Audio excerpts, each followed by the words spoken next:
Welcome to ambition ground. আজি pocket জিকেৰ part 2 আৰম্ভ কৰিছো। ইণ্ডিয়ান পলিটি আৰু ইণ্ডিয়ান কনষ্টিটিউশ্যন, ভাৰতীয় ৰাজনীতি আৰু ভাৰতীয় সংবিধানৰ ওপৰত সেকেন্ড লেকচাৰ। ইয়াতে ইম্পৰ্টেণ্ট এমচিকিউ খিনি আলোচনা কৰিম। পাৰ্ট 1 ৰ লিংক ডেসক্ৰিপশন বক্সত দি দিছো। যদি পাৰ্ট 1 কোনোবা চোৱা নাই তেনেহলে পাৰ্ট 1 টো আগত চাই ল'ব। তো ইয়াতে ইম্পৰ্টেণ্ট এমচিকিউ খিনি লোৱা হৈছে আৰু এইখিনি গোটেই এক্সাম ওৰিয়েন্টেড। আপোনালোকৰ আপকামিং গ্ৰেড 3 আৰু গ্ৰেড 4 পোষ্টৰ কাৰণে যিখিনি এক্সাম হ'ব তাৰ কাৰণে ভেৰি ভেৰি ইম্পৰ্টেণ্ট হ'ব এই সিৰিজটো। তো চাই লৈছো আজি ফাৰ্স্ট কোৱেশ্চন কি আছে। তো নাম্বাৰ 1 কোৱেশ্চন আছে, who is known as the father of Indian constitution? কাক ভাৰতীয় সংবিধানৰ জনক বুলি জনা যায়? তো শুদ্ধ আনসাৰ হ'ব ডক্টৰ বি আৰ আম্বেদকাৰ। তো সেকেন্ড কোৱেশ্চন লৈ লৈছো, who proposed the preamble before drafting committee of the constitution? সংবিধানৰ খচৰা সমিতিৰ সন্মুখত কোনে প্ৰস্তাৱ দিছিলে? তো ঠিক আছে, বুজি পালে। সংবিধানৰ যি খচৰা প্ৰস্তুত কৰা হৈছিলে সেই খচৰা প্ৰস্তুতৰ কাৰণে প্ৰস্তাৱ কোনে আগবঢ়াইছিলে, প্ৰস্তাৱ কোনে দিছিলে? ইয়াৰ শুদ্ধ আনসাৰ হ'ব জৱাহৰলাল নেহৰুৱে প্ৰস্তাৱ আগবঢ়াইছিলে। তো থাৰ্ড কোৱেশ্চন লৈ লৈছো। থাৰ্ড কোৱেশ্চন আছে, if president rule is imposed in a state it means that the state is ruled by. তো যদি এখন ৰাজ্যত ৰাষ্ট্ৰপতিৰ শাসন জাৰি কৰা হয় তেনেহলে ৰাজ্যখনক কোনে শাসন কৰিব? ৰাষ্ট্ৰপতিৰ শাসন জাৰি কৰাৰ লগে লগে ৰাজ্যখনক কোনে শাসন কৰিব? তো ইয়াৰ শুদ্ধ আনসাৰ হ'ব গভৰ্ণৰ অফ দ্য ষ্টেট। ঠিক আছে, 2 নম্বৰটো অপশন নম্বৰ বি।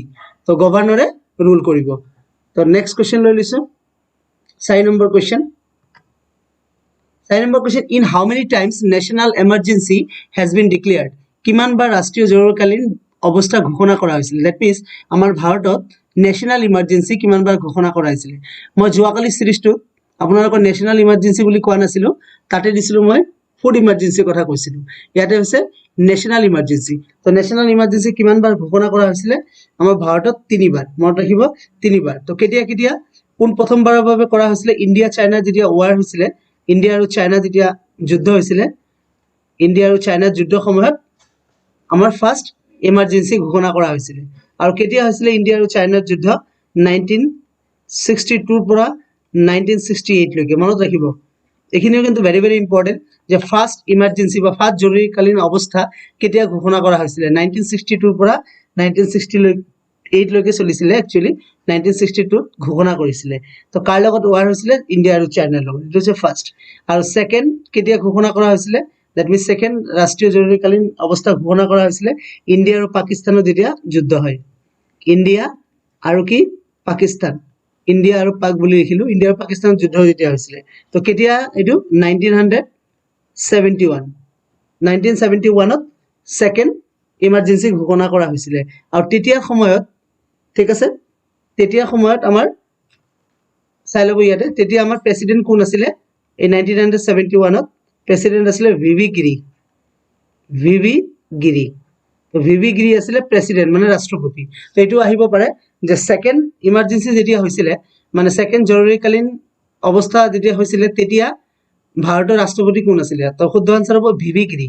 তো থাৰ্ড মানে তৃতীয় হৈছিলে আমাৰ ইন্দিৰা গান্ধীৰ সময়ত। দ্যাট মিনছ 1975ত হৈছিলে। আৰু তেতিয়া কোন আমাৰ আছিলে প্ৰেসিডেন্ট? ভেৰি ভেৰি ইম্পৰ্টেণ্ট, মনত ৰাখিব। এই 1975ত থাৰ্ড টাইমৰ বাবে জৰুৰীকালীন অৱস্থা ঘোষণা কৰা হৈছিলে। আৰু তেতিয়া প্ৰেসিডেন্ট আছিলে ফখৰুদ্দিন আলী আহমেদ। মনত ৰাখিব, ভেৰি ভেৰি ইম্পৰ্টেণ্ট। কিয়? আমাৰ ফখৰুদ্দিন আলী আহমেদ আমাৰ অসমৰে হয়। বুজি পাইছেনে? তো মনত ৰাখিব, সেইকাৰণে এইটো ভেৰি ভেৰি ইম্পৰ্টেণ্ট কোৱেশ্চন। তো ফখৰুদ্দিন আলী আহমেদ হৈছিল আমাৰ কি আছিলে? কি আলী আহমেদ, ফখৰুদ্দিন আলী আহমেদ আছিলে ৰাষ্ট্ৰপতি ভাৰতৰ। কেতিয়া? 1975ত। ঠিক আছে। তো নেক্সট কোৱেশ্চন লৈ লৈছো। 5 নম্বৰ কোৱেশ্চন আছে, fundamental rights is taken from the constitution of which country? কোনখন দেশৰ সংবিধানৰ পৰা মৌলিক অধিকাৰ লোৱা হৈছিলে? তো কোনখন দেশৰ পৰা লোৱা হৈছিলে? শুদ্ধ আনসাৰ হৈছে ইউএছএৰ পৰা। ঠিক আছে। Next question, what is the minimum permissible age for employment in any mining factory? Not only mining, any kind of factory. তো যিকোনো খনি কাৰখানাত নিযুক্তিৰ বাবে নিম্নতম অনুমোদিত বয়স কিমান? তো বুজি পালে। তো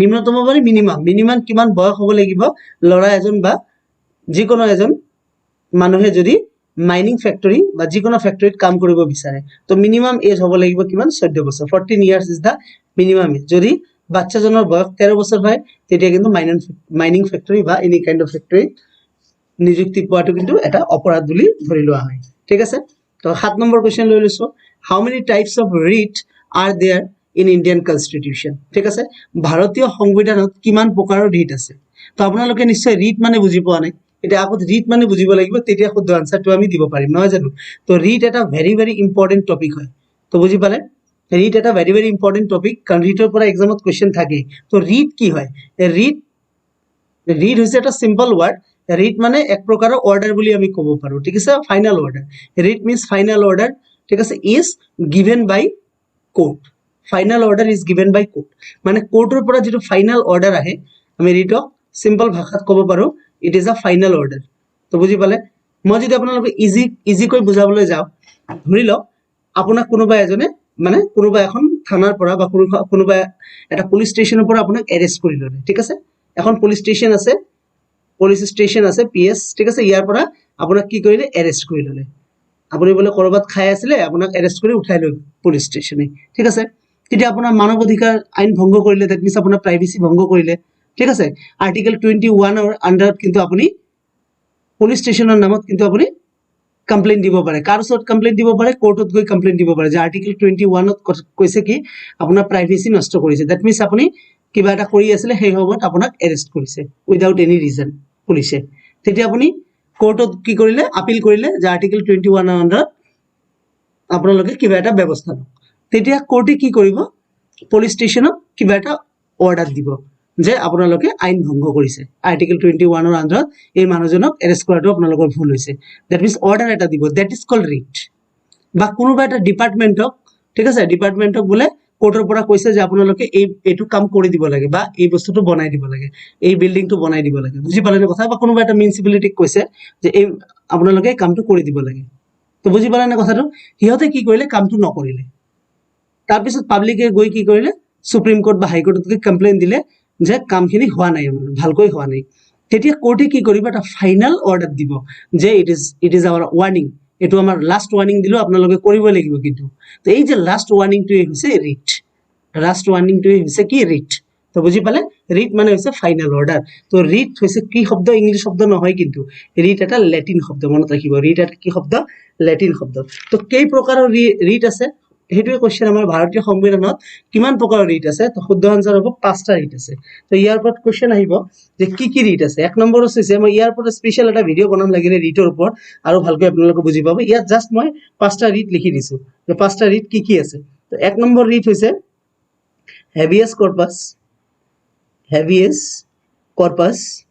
হেভিয়াস কৰ্পাস এক নম্বৰ ৰিট দুই নম্বৰ ৰিট হৈছে মেন্ডামাস দুই নম্বৰ ৰিট হৈছে এবিলাক মই গুটে অসমীয়াত আৰু ধুনিয়াকৈ এটা স্লাইড বনাই আপোনালোকক নেক্সট ভিডিওত মই লাগিলে এটো বুজাই দিম মেন্ডামাস এটা জাস্ট আপোনালোকে নোট ডাউন কৰি থক ৰিট কেটা কি আছে দুই নম্বৰ হৈছে মেন্ডামাস তিন নম্বৰ হৈছে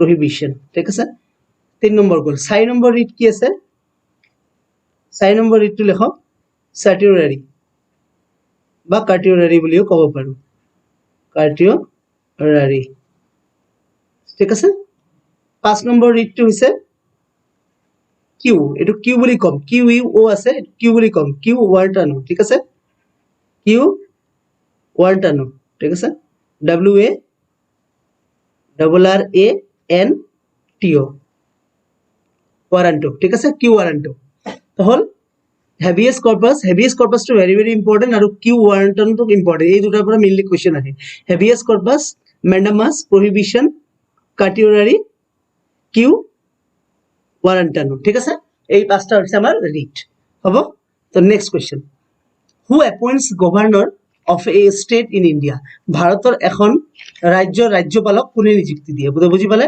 ভারতের এখন ৰাজ্যৰ যে ৰাজ্যপাল মানে গভৰ্নৰ থাকে তেখেতক কোনে নিযুক্তি দিয়ে তো ইয়াৰ শুদ্ধ আনসার হ'ব প্রেসিডেন্ট অফ ইন্ডিয়া প্রেসিডেন্টে নিযুক্তি দিয়ে next how many constitutional amendments to the constitution of India তো অ্যামেন্ডমেন্টস মানে কি কনস্টিটিউশনাল অ্যামেন্ডমেন্টস মানে সংবিধানৰ সংশোধন হয় যে তাক কনস্টিটিউশনাল অ্যামেন্ডমেন্ট বুলি কয় ভাৰতৰ সংবিধানত কিমানটা সাংবিধানিক সংশোধন কৰা হৈছে তো কিমানটা কৰা হৈছে টোটাল আজিলৈকে 120টা কৰা হৈছে ঠিক আছে next question who is the chairman of নীতি আয়োগ নীতি আয়োগ আপোনালোকে সকলোৱে জানে নীতি আয়োগৰ চেয়াৰম্যান কোন আমাৰ স্বয়ং প্ৰধানমন্ত্ৰী ডাঙৰীয়া ঠিক আছে দ্যাট মিন্স প্ৰাইম মিনিষ্টাৰ হৈছে আমাৰ নীতি আয়োগৰ chairman hall the next question Jammu Kashmir state legislative assembly has a tenure of Jammu Kashmir ৰাজ্যিক বিধানসভাৰ কাৰ্যকাল কিমান আমি সকলোৱে জানো বিধানসভাৰ কাৰ্যকাল হয় নৰমালি সাধাৰণতে 5 বছৰ হয় কিন্তু জম্মু আৰু কাশ্মীৰৰ ক্ষেত্ৰত কিমান বছৰ ইট ইজ 6 ইয়াৰ্স 6 বছৰ মনত ৰাখিব জম্মু কাশ্মীৰৰ ক্ষেত্ৰত বিধানসভাৰ কাৰ্যকাল কিমান 6 বছৰ The next question, 12 number question. Right to privacy comes under which article? এই কোৱেশ্চনটো মই অলপ আগতে আপোনালোকক ক'লো গোপনীয়তাৰ অধিকাৰ কোনটো প্ৰবন্ধৰ অধীনত আহে ঠিক আছে তো গোপনীয়তা যদি ভংগ হয় তেতিয়া হলে তাৰ কোনটো প্ৰবন্ধ অধীনত আহে আৰ্টিকেল 21 ৰ অধীনত আহে ঠিক আছে next question Indian citizenship is granted by ঠিক আছে আমি যে ইণ্ডিয়ান সিটিজেন হয় এটো কোনে গ্ৰান্ট কৰে ইণ্ডিয়ান সিটিজেনশিপ ইজ গ্ৰান্টেড বাই কোনে গ্ৰান্টেড কৰে ইণ্ডিয়ান সিটিজেনশিপ গ্ৰান্টেড কৰে Ministry of eto অলপমান ভুল হল লেখাটো Ministry of Home Affairs ঠিক আছে Ministry of Home Affairs এ কব ঠিক আছে আমাৰ হোম ডিপাৰ্টমেন্টে কব ঠিক আছে হোম এফেয়ার্স এ কব যে সিটিজেনশিপ গ্রান্ট হয় না নহয় ঠিক আছে সো দ্য নাম্বার কোশ্চেন নীতি আয়োগ has been formed to replace which institution নীতি আয়োগ টু একচুয়ালি আমাৰ নতুনকে দিয়া নাম নীতি আয়োগৰ আগত কি নাম আছিল ঠিক আছে তো কোনটো প্ৰতিষ্ঠানৰ হলনি নীতি আয়োগ গঠন কৰা হৈছে শুদ্ধ আনসাৰ হৈছে প্ল্যানিং কমিশন অফ ইন্ডিয়া ঠিক আছে প্ল্যানিং কমিশন অফ ইন্ডিয়া আগত আছিল তাৰ পিছত এটা নতুনকৈ নাম দিয়া হৈছে নীতি আয়োগ বুলি next 15 number question who is the supreme commander ঠিক আছে who is the supreme commander of the Indian defence force তো ভাৰতীয় প্ৰতিৰক্ষা বাহিনীৰ সৰ্বোচ্চ কমান্ডাৰ কোন তো বুজি পালে আমাৰ যে প্ৰতিৰক্ষা বাহিনী আছে তাৰ সৰ্বোচ্চ কমান্ডাৰ যোন কোন হয় সৰ্বোচ্চ কমান্ডাৰ কাক ধৰা হয় প্ৰেসিডেন্ট অফ ইন্ডিয়া ঠিক আছে তো প্রেসিডেন্ট খুদ নিজে কমান্ডার মানে head commander of the defence force তো বুজি পালে তো আজি একেটা কোশ্চেন লৈছিলো কোশ্চেন কেটা আপোনালোকে প্র্যাকটিস কৰিব আৰু পাৰ্ট 3 নেক্সট লৈ আহিম তো ইন্ডিয়ান কনস্টিটিউশন আৰু ইন্ডিয়ান পলিটি শেষ হোৱাৰ পিছত আমি নেক্সট ইউনিট লৈকে যাম ঠিক আছে তো যিখিনি আপোনালোকৰ আপকামিং গ্ৰেড 3 গ্ৰেড 4 এক্সামৰ কাৰণে ভেৰি ভেৰি ইম্পৰ্টেন্ট হ'ব তো আজিলৈ ইমানে ধন্যবাদ